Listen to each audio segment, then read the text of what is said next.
the most asked question you get?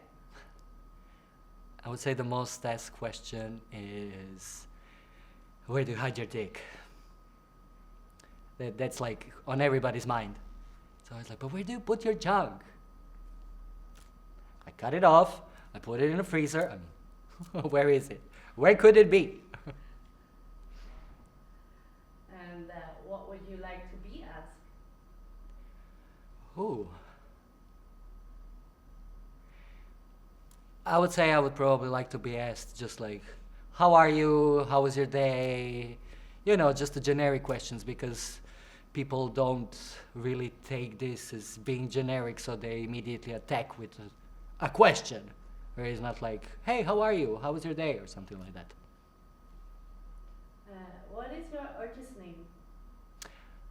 I'm Evalyn. And why have you chosen this name? I didn't choose my name, because in drag you normally get your name from your drag mother, but, well, especially US drag. In Europe it doesn't really work like that, so I was motherless, poor orphan, and for a while I went as my boy name, but then I met this other queen and she was like, what's your name? And I was like, Ivan, and she was like, no you're not, I'm gonna be back in 5 minutes. So she went, she talked to a friend, and then they came back and they were like, Evalyn. And I was like, yeah, Evalyn is actually really nice, but I don't want it to be so generic as Evalyn. So one of the E's I changed it to A, so it's like Eve, Eva, Ivan, like it kind of plays a role on my real name. And then Edith I just said by myself, because I thought like I need a last name, because you cannot just go around the world as Evalyn or Patricia or Barbara or Susan, whatever. So I add Edith because, you know, I'm so skinny, so I would like to eat something. Where do you grow up? I grew up in Croatia. I had a beautiful upbringing on the coast, next to the sea, summer holidays of 3 months, you know, just swimming, jumping, doing nothing. It was a beautiful childhood, I have to say. So you grew up in Croatia. Do you have siblings? Yes, I have 2 older brothers. Well, one is a real brother, the other one is a step-brother, but I mean, it's the same brother. So 2 older brothers, 7 and 14 years in between. You know, my parents were like, 7 years passed, let's go. They're nice. You know, it's family, so family is family. No, they're really cool. They know what I do. They support it all. It's just, you know, a different life, different lifestyle, different choices. So they're in Croatia. One is in Croatia, one is in Spain. So, you know, we don't have that much contact. We were never really that close. So it's just like, hey, what's up? Happy birthday, Merry Christmas, Happy New Year. Just those kind of things. How was the reaction of your coming out? Which one? First one, second one, third one?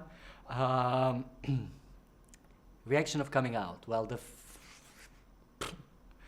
I think I was 14 or 15 when I came out to my mom, and she was just like, oh no, no, drama, drama. But it was more because life is hard anyway. I don't want it to be even more harder for you. But I mean, it was not my choice. And then kind of like there stopped, but let's say a year or 2 later, my brother, you know, I grew up in a small town, so people talk, people know. Apparently I slept with his friend. Shit happens. So he was just like, he's gay! And then we had this like whole talk, and I was like 16. Yes, so I came out as 14 actually. I was 16, and then it was, yeah, I mean, my father didn't really get it. So like a couple of days later, when he picked me up from high school, because we lived like a bit out of the city, he stopped in the middle of nowhere and he was like, if this is your decision, you just get out of the car now so you can see how it is to live with 1 pair of jeans and 1 pair of underwear. And I was just like, what? What's happening? So I was like, no, you know, like, I don't know, I'm a teenager, I'm figuring it out. And this is kind of where it stopped. And then for like 4 or 5 years, nothing. And then in one moment, I already moved to Amsterdam to study. And then I just told him, hey, I'm coming in 2 weeks with my boyfriend. That was it. So it was kind of like, bam, done. What I study dance. I'm a professional dancer. You know, this body doesn't just happen. What means drag to you? Oh, what drag means to me, it's another outlet of having fun, letting go of inhibitions and questions knocking at the back of your wig, asking you like, is this enough? Should you do this? But don't do that. Don't go out like this. Don't say this. It's just really like, whatever. It's life is hard anyway. Let's just laugh a little bit. When did you start to do these drag shows? I started doing drag in 2012. Now it's 2020, just so we know.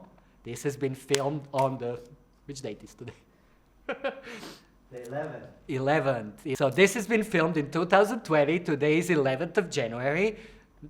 For all of you that you know, so it has been 8 years now. I started doing drag. I was doing a short solo for myself, dancing. And I realized like, okay, this is actually a safe environment. So if I want to try drag, and I always did, I said to myself, now, it's here. Nobody's gonna judge you. Even if it's good or bad, it doesn't matter. So I did it, and then the phone started calling. They were like, we saw you doing this. Can you do this party? Can you do that? Can you appear here? Can you appear there? And then it has never been in my radar to be a drag queen. But then I was like, hey, why not? You only live once. Apparently, you're doing something right. So just milk it, honey. Meow. How do people react on the streets when you're walking around as a drag? I try not to walk around in drag too much. And if I walk in drag, then it's mostly like without the wig, without the outfit on. Yeah, that's Is it. there a reason why? No, there's no reason why. I always think that I can finish everything at the venue so that I don't need to put all these things on myself at home and then kind of go like this in kind of like a bubble. So I like to go like halfway at home, halfway at the venue, get ready, finish, put the finishing touches, and then just be there. But I mean, I had a recent encounter in a tram. I had to get in a full drag at home so that at the place I had to just start. So I was standing in a tram, you know, just like standing. And it was, of course, a rush hour when everybody was going home from work. And I always think, you know, like if you give people a look or a provocation, they're just going to start. So I always try not to do those things, you know, like I mind my own business, you mind your own business. And in one moment in the tram, I just turned around and I saw this girl being all like, ah, and I just went like, I just start laughing in her face. Poor girl in the tram. But then I was like, yeah, well, apparently, you know, this is something you don't see that very often in a tram. So I was just like, thank you for the compliment. Did you have any bad experiences? No, no. I also like to take every experience as a positive experience, because experience is an experience. You know, I could say at the end of my life, check, check, check, check, done, done, done. So never really bad experience, but it's also like I try to avoid all this bad energy that happens around. And I mean, if something bad happens, I'm the first one that is going to raise the voice and be like, no, bitch, no.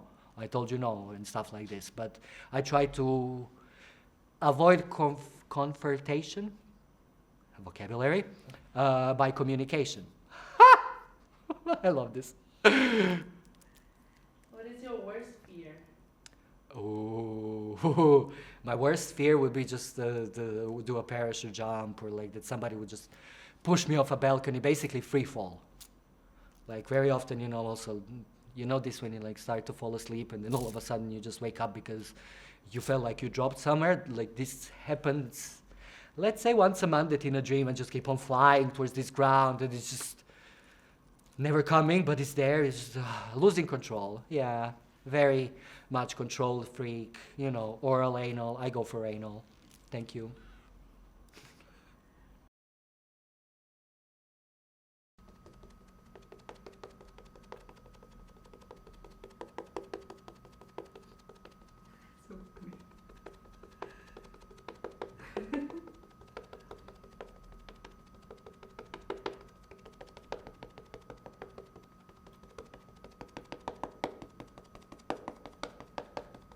it is.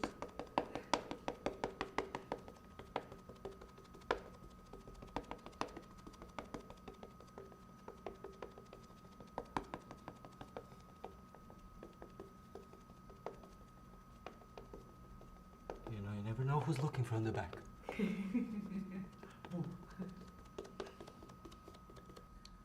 What inspires you and where do you get your inspirations?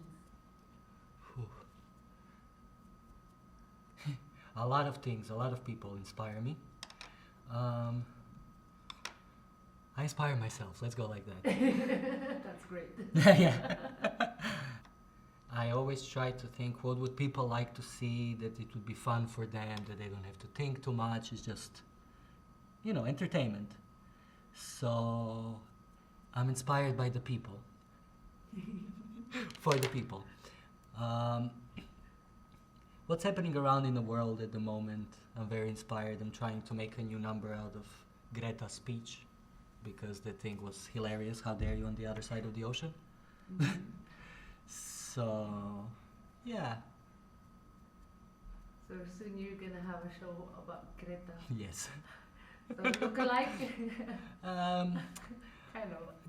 Kind of. I'm still trying to find an angle because, I mean, drag for me is a performance. So, like I said before, it's an entertainment. So I try to have it made that it makes sense as a whole.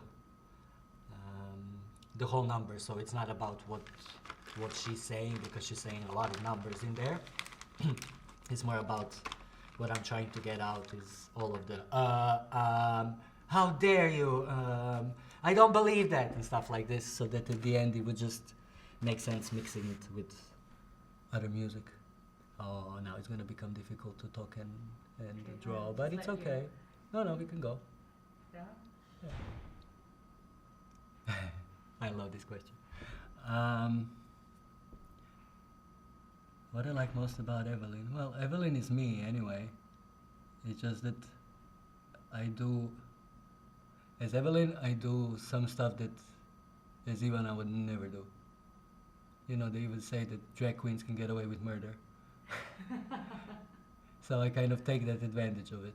You know, just start and go talk to people and be like, la, la, la, la, la, whatever, just nonsense. Just nonsense. And Yeah. Greta doesn't do that. Yeah, no, not that much. I don't do that much. Because I always think like, oh no, just don't, you know, like people maybe don't want to, and then in drag I'm just like, who cares? Sorry. Like having small talks. Yeah, but also just like having fun, and you know, like I don't have to think what I'm gonna say, because even if I offend somebody, They your just problem. ask if they're gonna swap the outfits with you. Yes. And I would probably, you know, like take a girl by the hand, we would get to the toilet, and then we would start laughing and be like, ah, this was such a great joke. How do you feel after your transformation? The same. The same. Or Yeah. how would you describe it? It's more of a physical transformation than anything else. I really don't feel different. I don't even change my voice. I don't behave different. Well, maybe I just get a bit more feminine, you know. You step on a heel and everything becomes like, ooh. But otherwise, I don't feel It's still you. it's still me. Yeah. Still me. Because otherwise, then what's the point of doing it, you know? Because I don't wanna become a girl. I'm not a girl. I will never be a girl. So I know that I look good like this. So I take advantage of it and then just play around.